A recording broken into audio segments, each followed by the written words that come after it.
Academia Credo, para la reforma de toda la vida y la cultura.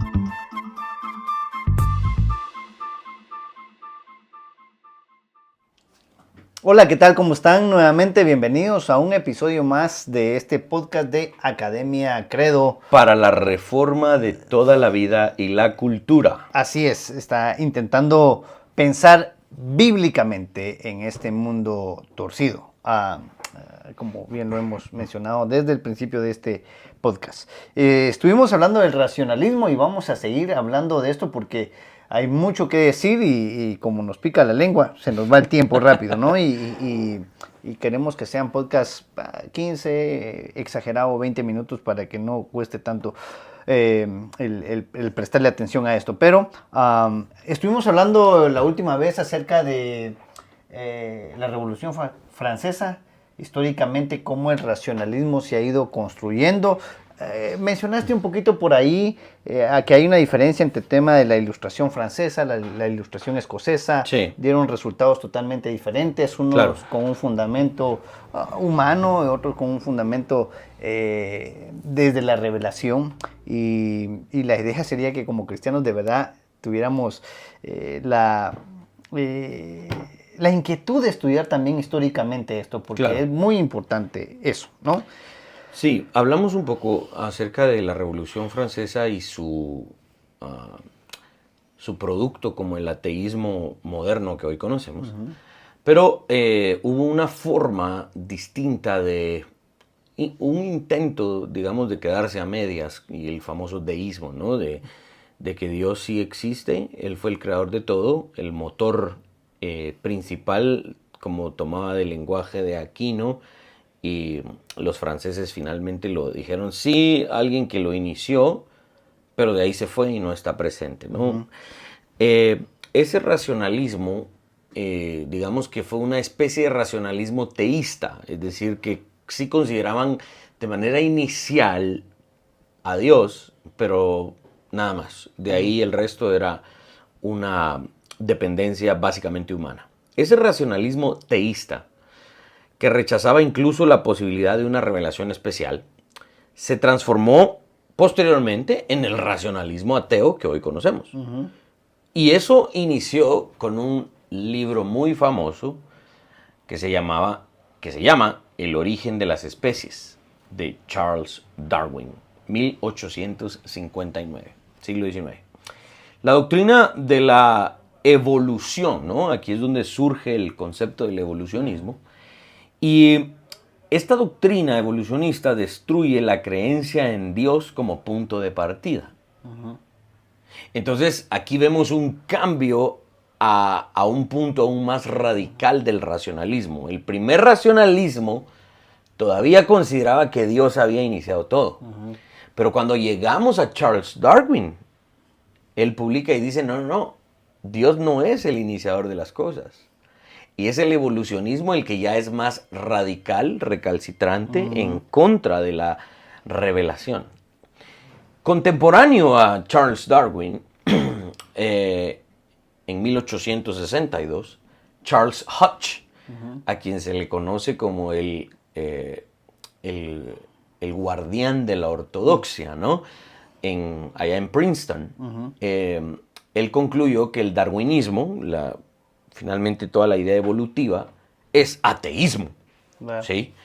Hodge también escribió, y cito a Charles Hodge, esto no significa, como se dijo antes, que el propio señor Darwin y todos los que adoptan sus ideas sean ateos, sino que su teoría es atea, que la exclusión del diseño de la naturaleza es equivalente al ateísmo. Ahí termina la cita de Charles Hodge. Ahora, vean cómo las primeras líneas de defensa en contra de este pensamiento siguen siendo en los círculos de la Reforma, ¿no? Uh-huh. Cuando posteriormente Karl Marx utiliza los principios evolutivos de Darwin para crear su teoría económica del comunismo. Uh-huh. Una de las primeras líneas de defensa en Londres era Charles Spurgeon, ¿no? Los círculos teológicos reformados han estado en las primeras líneas de batalla en contra de estas ideas. De hecho, existe un escritor precisamente que habla acerca de la historia de los reformadores, es de apellido Escobar, y él habla del calvinismo en el siglo XVI. Veamos a dónde estamos llegando aquí, siglo XVIII y siglo XIX. 300 años antes, 250 años antes, Calvino había establecido una teología, no solo Calvino, sino los reformadores, habían establecido una doctrina muy fuerte teológica para poder enfrentarse a estos grandes enemigos, ¿no?, de la fe. Si la reforma no hubiese creado esas bases tan grandes, no hubiese habido realmente una doctrina teológica que se hubiese puesto de tú a tú en contra de esto. Claro. Realmente fue la reforma protestante la que nos permitió pelear en contra de esto, y seguimos peleando tristemente contra esto. Sí, sí. Ahorita que estás haciendo ese recuento del Frente Reformado, quien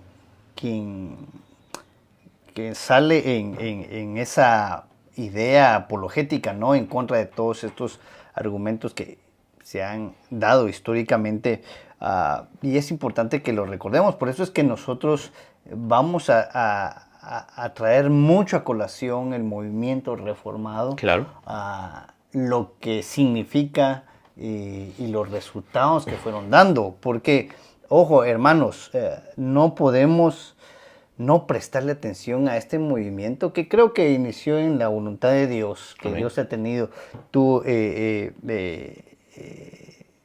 el bien de producir este movimiento,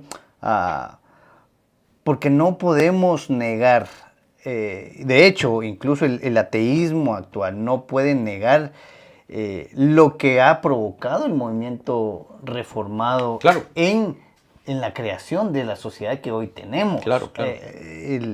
Por más ateo que sea una persona, no puede negar el resultado o las implicaciones y lo que construyó la Reforma Protestante del siglo XVI, ¿no? Entonces, por eso es que nosotros lo traemos a colisión, y porque en lo que estamos hablando acerca del racionalismo, vemos esa diferencia otra vez. Y vuelvo a mencionar lo que produce la Ilustración francesa, a diferencia de la Ilustración escocesa, es básicamente esto, ¿no? Lo que la Reforma Protestante provoca para unos y lo que no para otros. Así es. Y entonces, y recordando todo esto, y quiero también llamar la atención a esto, porque si bien Charles Darwin no, en algún momento no podríamos decir, no significa que él sea un ateo como tal. Exacto. Pero sí es el precursor de este movimiento que hoy conocemos como el ateísmo actual. De hecho, el mismo Charles Darwin, con su puño y letra, en su autobiografía, final de la página 91 y página 92, dependiendo la versión y la edición que se tenga, pero la más famosa, digamos, él mismo, básicamente, en esas páginas de su autobiografía rechaza su posición, claro, su posición evolucionista, porque él finalmente dice: llego al final de mis días y no logro probar que mis presupuestos evolucionistas sean verificables, y realmente me tendrían que tener como un deísta. Él mismo rechaza lo que finalmente había propuesto y lo que en su autobiografía muchos deciden omitir, y cuando se proclaman evolucionistas simplemente toman la posición. Y eso es lo que Charles Hodge decía. El señor Darwin, él mismo no puede proclamarse un evolucionista, no puede decir que todo vino de la nada y que no hubo nadie que diera un inicio. Pero su posición, dice Hodge, es que básicamente lo que él propone es equivalente a un ateísmo, a una necedad.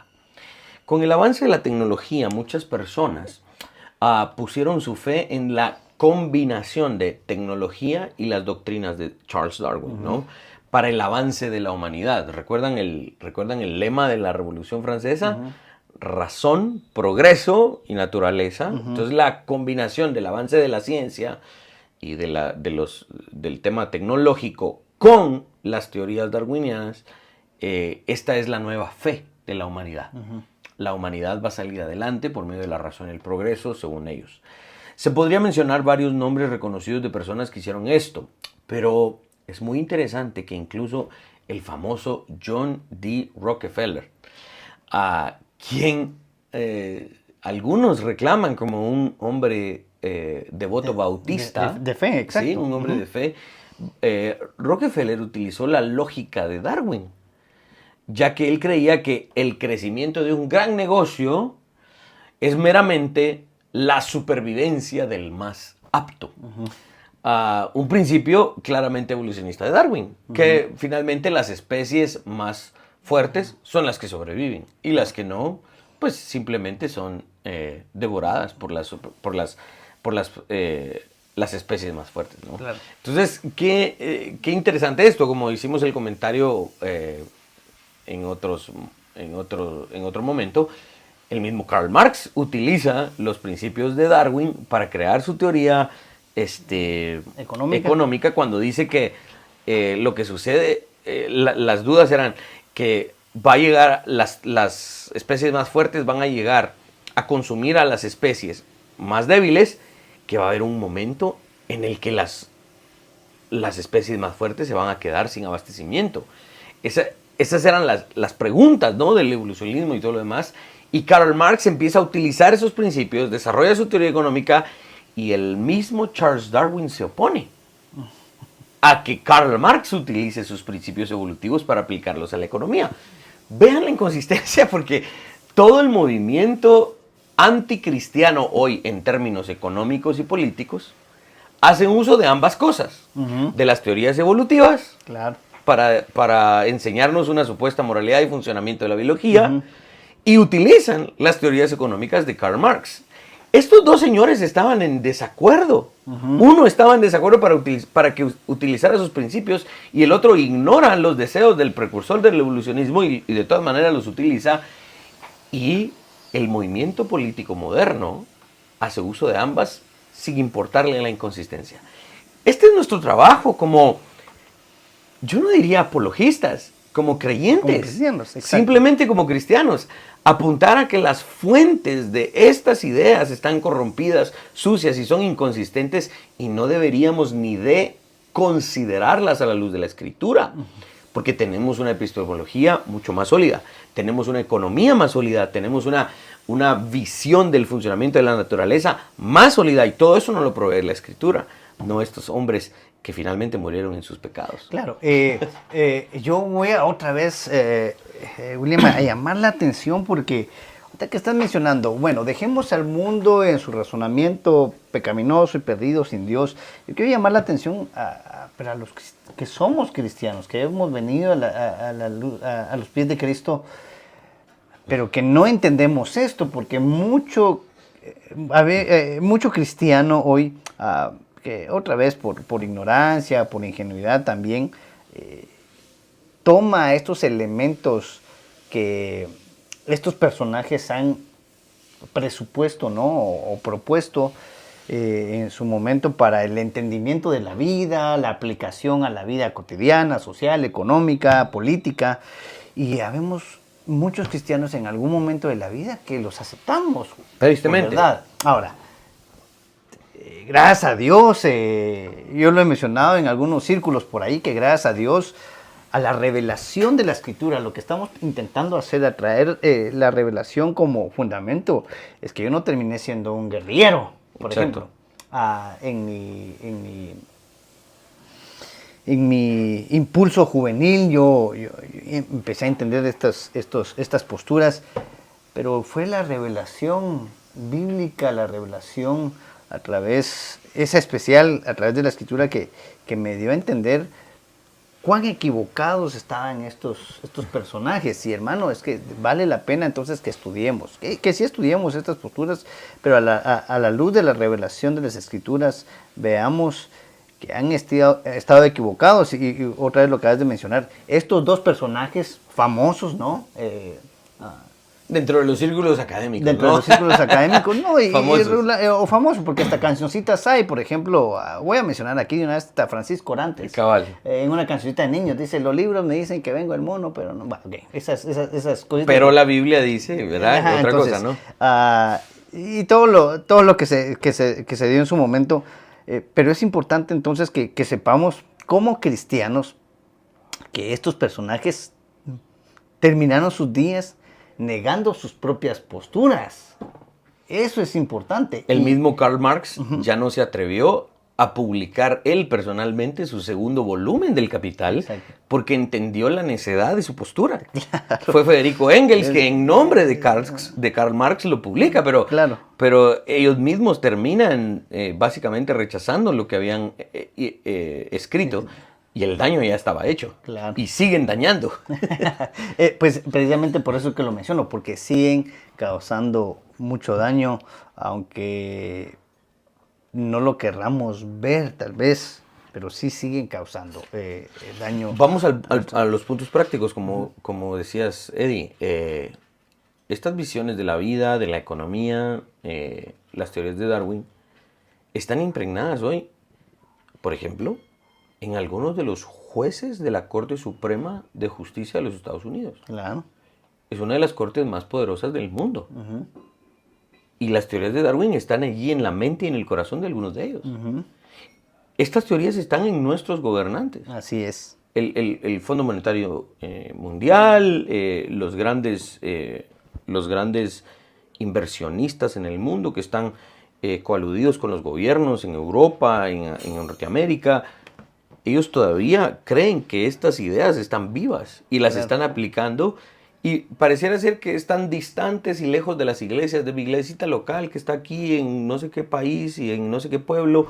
Hombre, eso tiene que ver. No, hay un impacto, y si no lo quieren ver que es directo, aunque sea indirecto, pero finalmente es un impacto en nuestra sociedad de la aplicación, tristemente, de estas doctrinas que no son bíblicas, que son inconsistentes en sus propios términos, que sus propios originadores terminaron rechazándolas, y aquí la gente las sigue manteniendo vivas como un intento de tal vez guardar lo mejor de estas.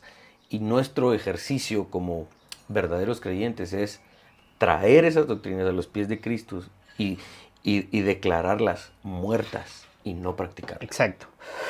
Quiero abrir un chorro o pullar una espina acá, y aquí la voy a dejar porque ya se nos fue el tiempo, de verdad aquí la voy a dejar, porque lo que estamos hablando y lo que estamos proponiendo es una teoría eminentemente bíblica para el todo de nuestra vida. ¿A qué me refiero? Si ustedes van viendo y observando, es que algunos que nos puedan estar viendo, es que ustedes porque son de derecha, ustedes porque son cristianos, ustedes porque son capitalistas.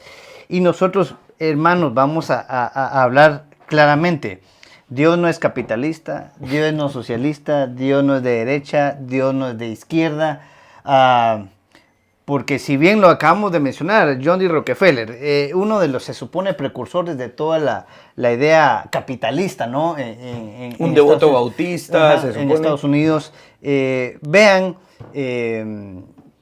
lo que nosotros queremos al final de cuentas es que entiendan, hermanos, que Dios es totalmente otra cosa, porque hay grandes pecados en el capitalismo. Sí, claro. ¿No? Si somos consistentes con lo que estamos mencionando, el hecho de que este personaje creyera en la supremacía del más fuerte sobre el más débil, hay un pecado. Muy grande. Hay un pecado terrible en el mundo capitalista también. O sea, no queremos mencionar que solo el socialismo está malo y que el capitalismo es de Dios. No. Queremos que entiendan eso. Cuando hablamos en el movimiento de derecha como tal, en términos políticos, también hay pecado, error. Por eso es que nuestra propuesta realmente es que hagamos un ejercicio eminentemente bíblico para entender nuestras posturas políticas, nuestras posturas económicas, nuestras posturas familiares,